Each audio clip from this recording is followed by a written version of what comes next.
Hi there, this is Atilla Yaşalara, broadcasting for Real Turkey channel from Turkey, Istanbul, Turkey. It has appeared to me I haven't done anything about the Turkish economy for some time.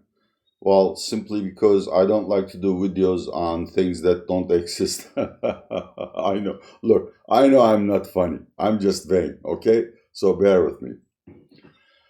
But at the same time, on Monday, there is going to be a historic meeting, historic from the perspective of Turkey. I don't think United States cares, between presidents of Turkey, Recep Tayyip Erdogan, and Mr. Joe Biden of the United States. Turkey and United States have several disputes, and Biden has not talked to Erdogan since his election, and Erdogan is very angry about that. The NATO summit will be fateful, simply because the three scenarios, I'm doing all these charts, might as well just put them here, because the three scenarios that I'll outline in this video about the outcome of the summit are going to have seriously different, opposite impacts on Turkey's currency, Turkish lira, and the interest rates. This is my way of looking at the Turkish economy, which is currently in another slowdown phase. And if the summit ends up with more tensions that are leaked to the press, of course, Turkish lira is likely to depreciate even faster, while Turkey's interest rates, both the deposit rates and the bond yields, will increase, which would further slow down the recovery or even might cause a recession. The structure of this video is simple. First, I want to explain briefly what the areas of dispute or misunderstanding is between Turkey and the United States. Secondly, I want to look at the relative strengths of both sides. The ace cards that Biden holds, Erdogan's strengths, and more importantly, his weaknesses, because Erdogan goes to the summit at the weakest point in his 20-year scenario. It's reign. And finally, I'm going to list my scenarios. At the end of this video, you will find a list of references. I have largely drawn my three scenarios from these authors and experts and scholars, but I shall also outline my view of the summit and how each scenario reflects upon Turkish economy via the currency and interest rates. Okay, let's look at what separates us apart. From Turkey's perspective, it is this man. He is a Sunni Muslim preacher called Mr. Fethullah Gulen, in Turkey tried and convicted of orchestrating the 2016 coup. Outside Turkey, many people don't believe that. He currently resides in the United States in Pennsylvania. Turkey demands that an inquiry be launched into his affairs and into his involvement in the 2016 coup. So far, neither the White House, nor Attorney General, nor any of the DAs have reacted. That is really a very sore point for Turkey. The second is the never-ending Halkbank trial. Halkbank is a state-owned commercial lender which is accused of money laundering, or perhaps more technically stated, for violating the Iran Sanctions Act. It is reported, though not proven, that a gold trader and money launderer called Mr. Reza Zarraf has sent up to $50 billion to Iran in violation of the existing financial conditions. Currently, Halkbank is on trial in a New York, I think it is the New York Southern District Court, federal court.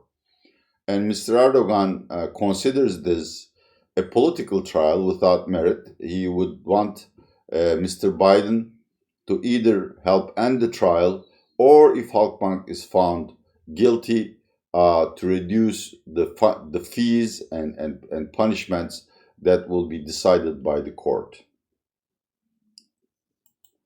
The third problem is the Kurds. I could have used many pictures. I have used the Kurdish militia. I'm talking about the Kurdish political entity called YPG-PYD, which currently occupies the areas adjacent to Turkish border in northeastern Syria. Turkey claims, with a lot of justification to be perfectly honest with you, that this Kurdish military political entity is deeply integrated with the global terror organization PKK, which is also a nemesis of Turkey. We have been fighting them for the last 40 years. United States does take these claims seriously, but states that the Kurds are the only partner on ground in Syria that it can cooperate with, and ISIS is still not dead. Kurds are doing stellar work, pushing back ISIS and making sure it doesn't reorganize and come back and bite the neighboring regions. So that's an issue for both sides because Turkey keeps attacking Kurdish cantons adjacent to its domains in Syria, and there are car bombings, a lot of casualties on both sides, which is deeply regrettable to me. Moving on to the United States, I forgot a chart.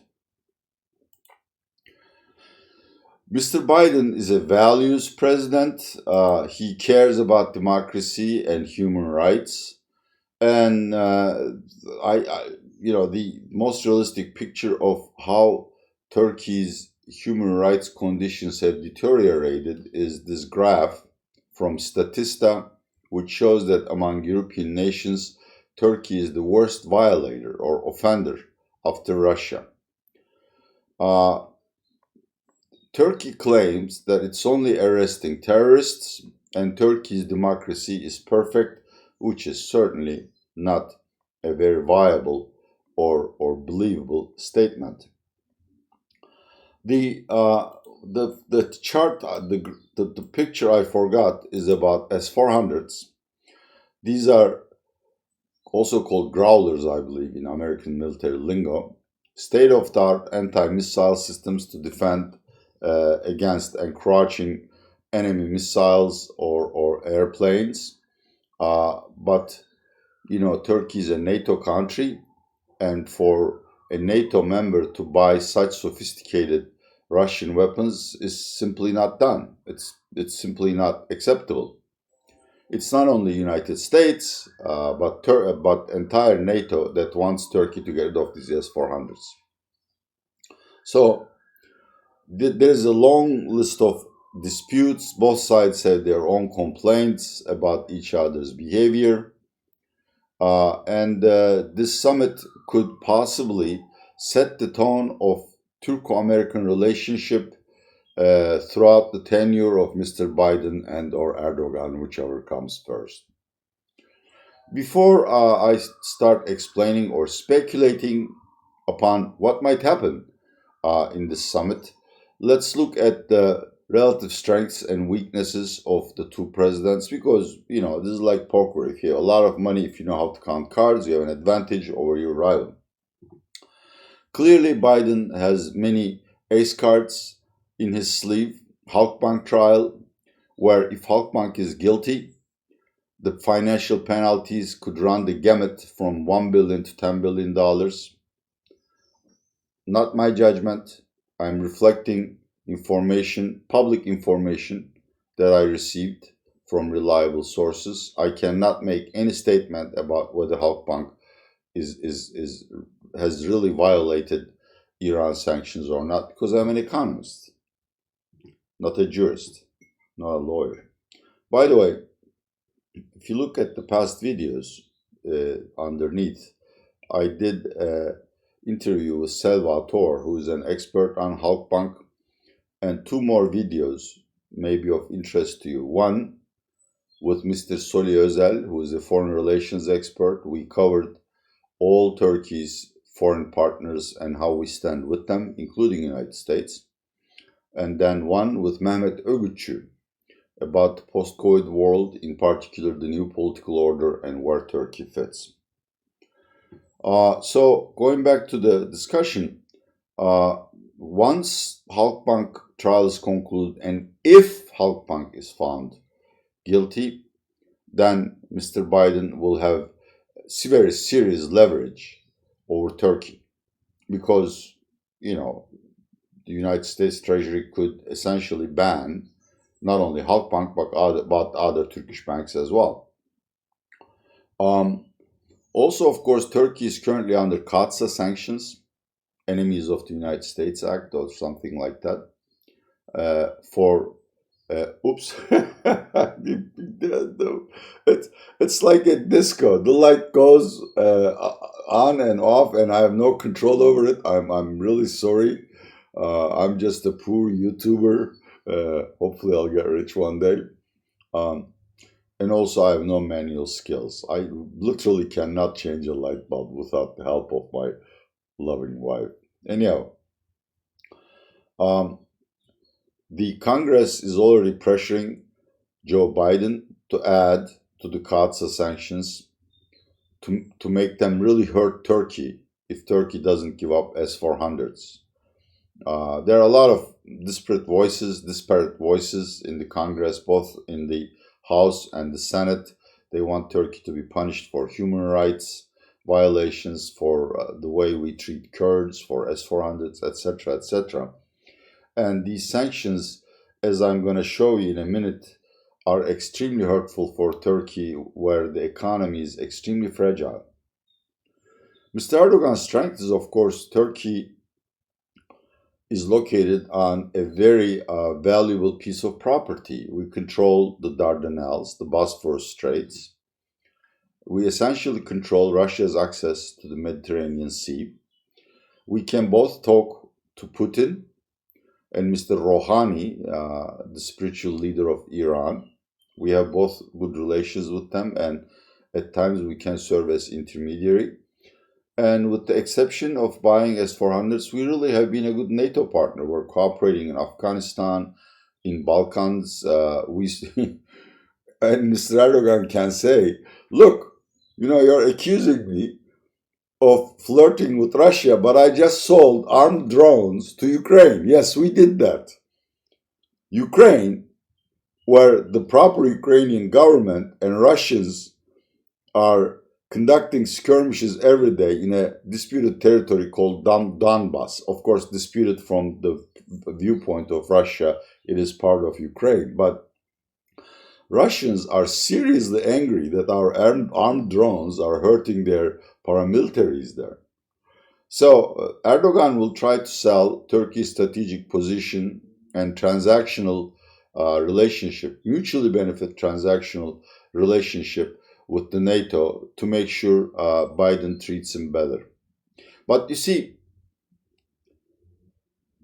Biden saying, okay, I'll let you be, no more sanctions, is simply not enough.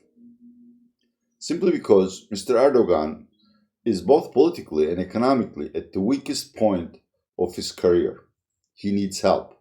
This is where the Turkish lira and interest rates come in. Let's take a look at Turkey's economic problems. This chart is in Turkish, but the red line is Turkish CPI. It's roughly 17% per annum. And that's not the worst. Look at the blue chart. This is the PPI, Producer Price Index. It's roughly 40%.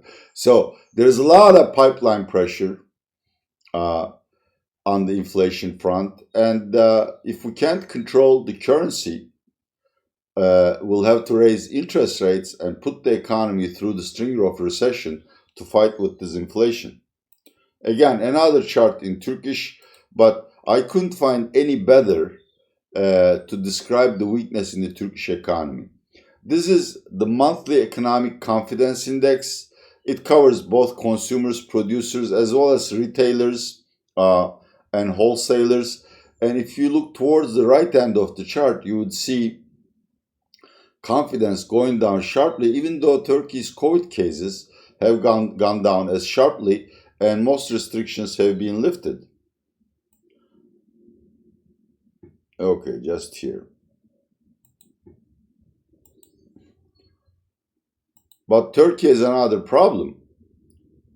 In case we receive more foreign credit, FDI, or financial flows, the central bank has no ammunition to defend against shocks or attacks on the Turkish lira. Look at the red line. It has very little net reserves.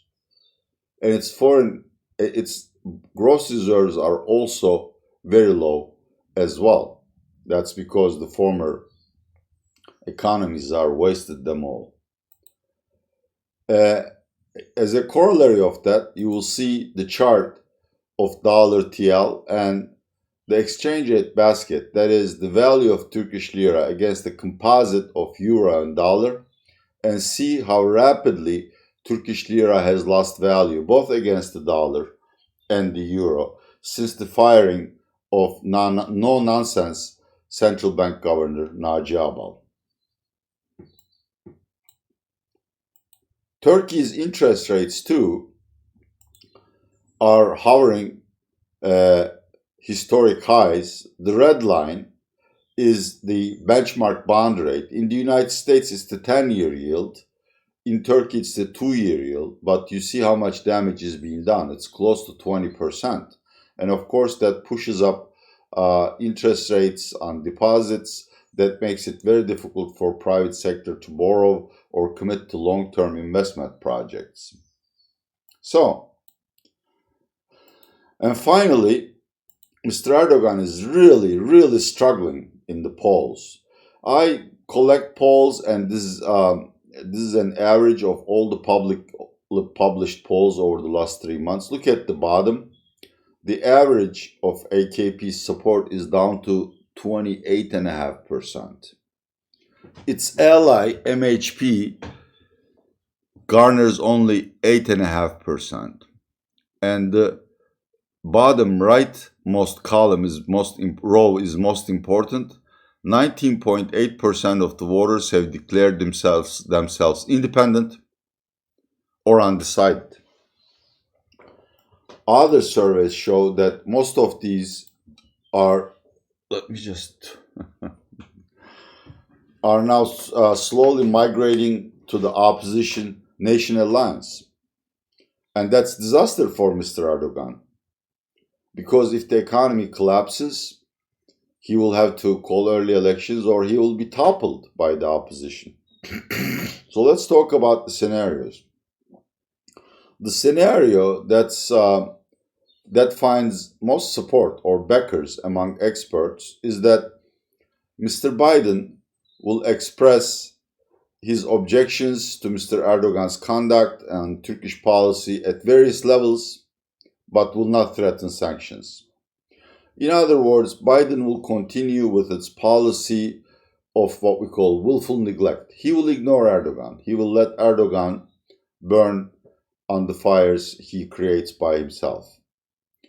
This is really not a disaster for the Turkish economy, but as I alluded to, Turkish economy is already in bad shape. We need a lot of foreign financing to improve economic recovery, to find funds for our businesses to invest into new equipment and machinery. There is another thing here. There is a very strong correlation between the exchange rate and inflation. If Turkish lira appreciates, inflation immediately starts going down.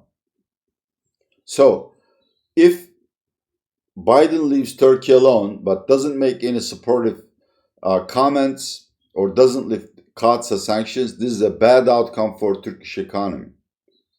Simply because the current weakness will continue. And look at this chart. Let me show you one more time. Sorry, this is going. Look at this exchange rate. Oops, this is the wrong one. Why am I? Oh, here we go. Okay.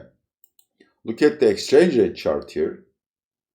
How rapidly Turkish lira is depreciating. And if that continues, it could cause a balance of payments crisis, or the central bank could run could run out of reserves, and that too is a calamity for the Turkish economy.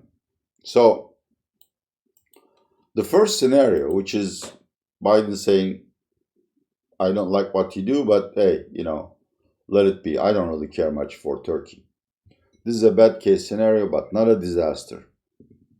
In the second case, Biden reads the Riot Act to Erdogan, tells him what he expects from Turkey, not only on behalf of the United States, but on behalf of NATO, such as get rid of S-400s, please stop these human rights violations, treat Kurds better, etc., etc. Of course, there will be a quid pro quo. And I think the most important quid pro quo will be American banks and funds starting investments in Turkey again. Turkey used to receive a couple of $1 billion of financial flows each year. Our banks used to borrow in ample quantities for American banks. All of these have dried out now. So if it is known to the market, if it has been stated by Biden that the disputes have been largely solved and CAATSA sanctions will be lifted soon, people would also assume that, well, even if Halkbank is found guilty, then the treasury will go easy on the bank, which means the minimum penalty probably over 36 installments, easy to pay. To be more technical, in this good outcome, Turkey's credit default swap premium will go down. Currently, it's 400 basis points, which is the highest among similar emerging nations such as Russia, South Africa, Brazil, etc., and India. If we can cut that to 200 basis points, which is, I think, the average of similar emerging nations, Turkey will be able to borrow more, borrow cheaper, and of course, interest rate at home will decline. Also, Turkey issues Eurobonds at very expensive rates. Our private sector, on average, pays 9% dollar interest rate for, say, a 5-year dollar bond. Our government pays something like 7% or slightly higher for a 30-year bond. These are outrageously high levels.